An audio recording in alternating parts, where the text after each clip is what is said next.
बोलिए बांके बिहारी लाल की जय। सच्चिदानंद भगवान की जय। मैत्र मुनि ने विदुर जी से कहा कि स्वयं मनु और शत्रुपा की एक पुत्री देवहूति, जिनका विवाह कर्दम ऋषि के साथ में हुआ, और उन्हीं से भगवान नारायण ने कपिल मुनि के रूप में अवतार लिया। मैं इसके बारे में तुमको विस्तृत वर्णन करता हूं। एक बार ब्रह्मा जी ने अपने पुत्र कर्दम ऋषि को कहा कि हे मेरे पुत्र, तुम विवाह करो और संतान की उत्पत्ति करके संसार का विस्तार करो।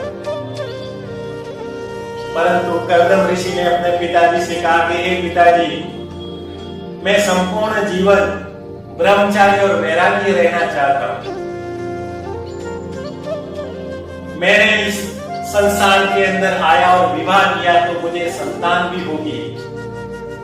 विवाह और संतान करने पर मेरा जो जीवन है, मेरा जो मन है, वो मेरी पत्नी और पुत्रों के साथ में रह जाएगा। उनके मोह में मैं पड़ जाऊंगा और उनके साथ में आसक्ति होने के बाद में मेरा जो ये तप और तपस्या और भगवान की जो भक्ति है, उसमें कमी आ जाएगी।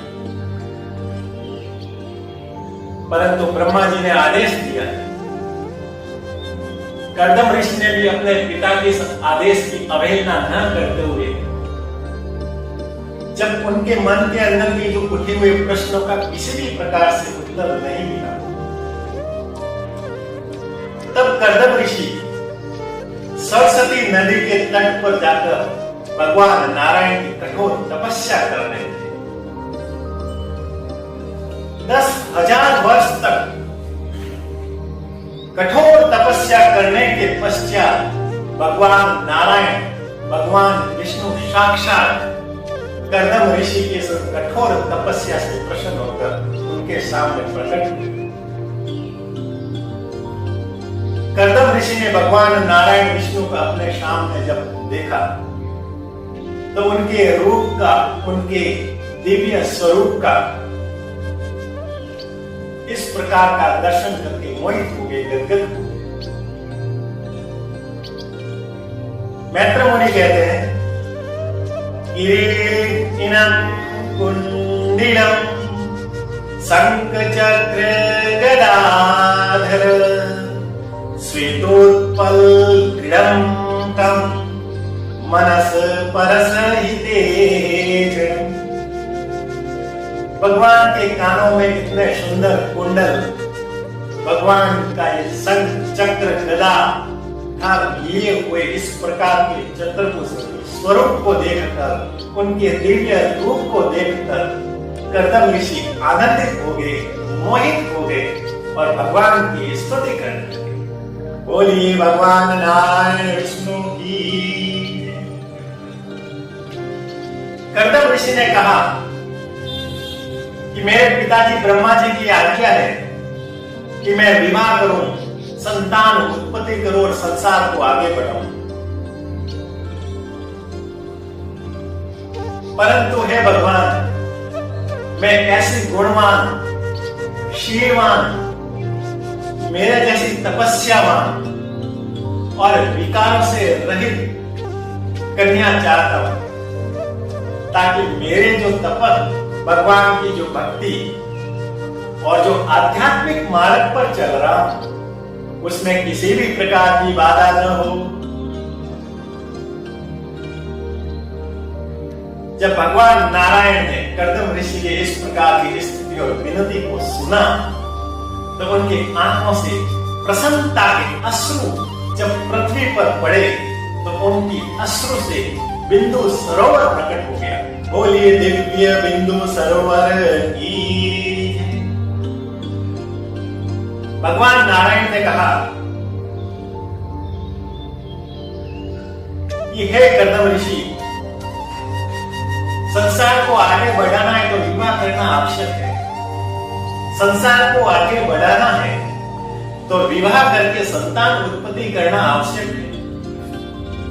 इसलिए इस पृथ्वी पर स्वयंभू मनु जो सातों द्वीपों के राजा हैं और उनकी पत्नी शत्रुपा, उनसे एक उनकी पुत्री है जिसका नाम देवहूति है। जो तुम अपनी पत्नी के अंदर गुण चाहते हो वो समस्त गुण उस देवहूति के अंदर है। उनका जो रूप, रंग और उनकी जो विवेक और ज्ञान है वो आपके जो पत्नी की जो इच्छा है वो उसके अनुरूप है, उनके अनुकूल है।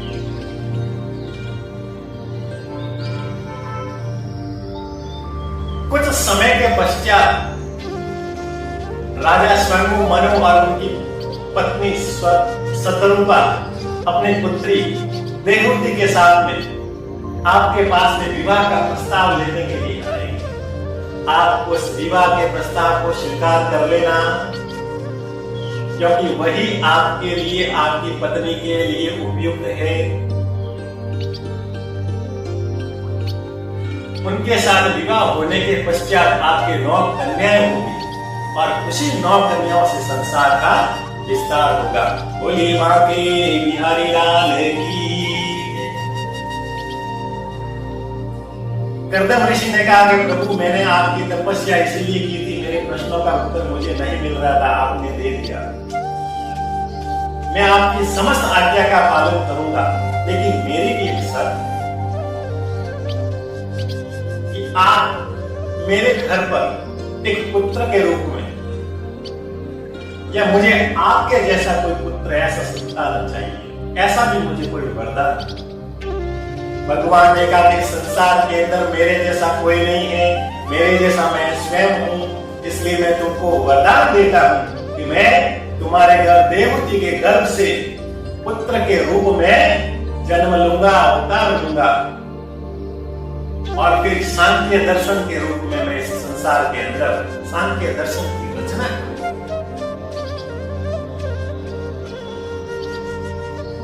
जब भगवान के इस प्रकार में जब वरदान और बात को सुना तो कर्दम ऋषि प्रसन्न हुए, भगवान को नमस्कार किया, उनके चरणों को वंदन किया।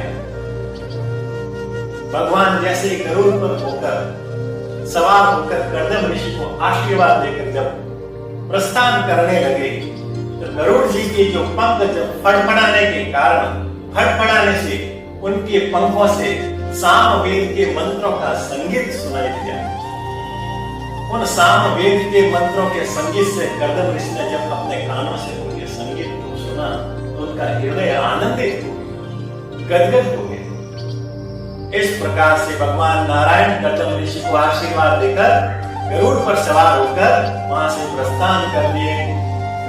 जब भी भगवान गरुड़ देव के ऊपर आसन होकर जब यात्रा करते हैं तो गरुड़ जी इसी हमेशा अपने पंखों से सामवेद के मंत्रों का संगीत प्रकट करते हैं और उन सामवेद के मंत्रों के संगीत को भगवान जब सुनते हैं तो आनंदित होकर यात्रा करते हैं। बोलिए बाके बिहारी लाल की। भगवान के वहां से अंतर ध्यान होने के बाद, प्रस्थान करने के बाद में कर्दम ऋषि पुनः अपने आश्रम में आकर भगवान के तप पर बैठे। कुछ समय के बाद भगवान के कई अनुसार स्वयंभू मनु और उनकी पत्नी शत्रुपा अपनी पुत्री देवहूति के साथ में हीरे, सोने, चांदी से जड़ित रथ के ऊपर बैठकर कर्दम ऋषि के आश्रम में रहे। जैसे ही कर्दम ऋषि ने उनको देखा तो उनको स्वागत किया, आदर सत्कार किया, सम्मान किया, उनको बैठने के लिए व्यवस्था की। स्वयंभू मनु के चरणों में वंदन किया। महाराज स्वयंभू मनु ने कर्दम ऋषि को कहा कि जब से देव ऋषि नारद के मुख से आपके गुणों का, आपके रूप का, आपके ज्ञान की महिमा को मेरी पुत्री देवहूति ने सुना है, आपके इस रूप रंग गुण के वर्णन को सुनकर मेरी पुत्री देवहूति ने मन ही मन में आपको पति मान लिया। इसलिए मैं आपसे विनती करता हूं कि आप मेरी पुत्री को स्वीकार कर पाणी ग्रहण करके उनके साथ में विवाह करें। मैं मेरी पुत्री का आपके साथ में विवाह करने का प्रस्ताव। कर्दम ऋषि ने कहा कि मैं आपके इस प्रस्ताव को स्वीकार करता हूं, परंतु मेरी भी एक शर्त है। विवाह के पश्चात में संतान होगी और संतान होने के बाद में मैं संन्यास लेकर वन के अंदर, वानप्रस्थ के अंदर हमेशा हमेशा के लिए चला जाऊंगा और भगवान की तपस्या करूंगा। यदि मेरी यह शर्त आपको मंजूर है तो मुझे भी आप इस प्रस्ताव को मंजूर है। शंभु मनु ने कहा कि मैं आपकी इस शर्त को मंजूर करता हूं, स्वीकार करता हूं। इस प्रकार से कर्दम ऋषि का देवहूति के साथ में विवाह संपन्न हुआ। स्वयं मनु अपने पत्नी शत्रुपा के साथ पुनः अपने राज्य की ओर प्रस्थान कर। अब देवहूति अपने पति कर्दम ऋषि की माता पार्वती की तरह बिना इच्छा के, बिना किसी भी प्रकार की काम के सेवा करने लगे। 100 वर्षों तक सेवा करने के बाद कर्दम ऋषि प्रसन्न हुए और कर्दम ऋषि ने अपनी पत्नी देवहूति को कहा, दुष्टा अहंद्य तव मानवी मान माया शुश्रूषया परमया परचाश भक्त्या यो देहि मानयवती न सुहृत स्वदेहो नावेक्षित समुक्षिता क्षपितुम् मरते। हे मनु नंदिनी देवती, सभी प्राणियों को अपना शरीर बहुत प्यारा होता है, अपने शरीर से बहुत प्रेम करते हैं, परंतु तुमने अपने शरीर का मोह रखे बिना, किसी भी प्रकार की काम और इच्छा को रखे बिना, काम और विकार रहित तुमने मेरी जो निस्वार्थ रूप से सेवा की है, मैं तुमको वरदान देता हूं। बोलो तुम्हारी क्या इच्छा है, मैं तुम्हारी हर इच्छा को पूरा करूंगा। जब कर्दम ऋषि ने प्रसन्न होकर कहा तो देवहूति ने कहा कि यदि मुझे देना ही चाहते हैं तो मुझे संतान प्राप्ति की कामना है। कर्दम ऋषि ने कहा कि मैं तुम्हारी इस इच्छा को जरूर पूरा करूंगा। इस प्रकार से अपने तपोवन से, अपने तप से, अपने संकल्प से एक विमान प्रकट किया जिसका नाम कामन विमान था, जिसके अंदर समस्त कामनाएं थी। समस्त कामनाओं से युक्त एक कामन विमान को प्रकट किया, जिसके अंदर बड़े बड़े सुंदर स्वर्ग के समान महल, झरने, पर्वत, नदियां, रंग बिरंगे फूल, सुगंधी फूल, फल इत्यादि सुख सुविधाएं, भौतिक सुख सुविधाओं की समस्त वहां पर उसके अंदर, उस कामन विमान के अंदर उपलब्ध थे। और सेवा करने के लिए दास दासियां भी। सबसे पहले कर्दम ऋषि और देवहूति ने बिंदु सरोवर के अंदर स्नान किया। जैसे ही स्नान करके जब बाहर आए तो उनका जो शरीर वृद्ध हो चुका था वो पुनः यौवन अवस्था में हो गया और उनका सुंदर शरीर एवं दिव्य स्वरूप में प्रकट हुआ।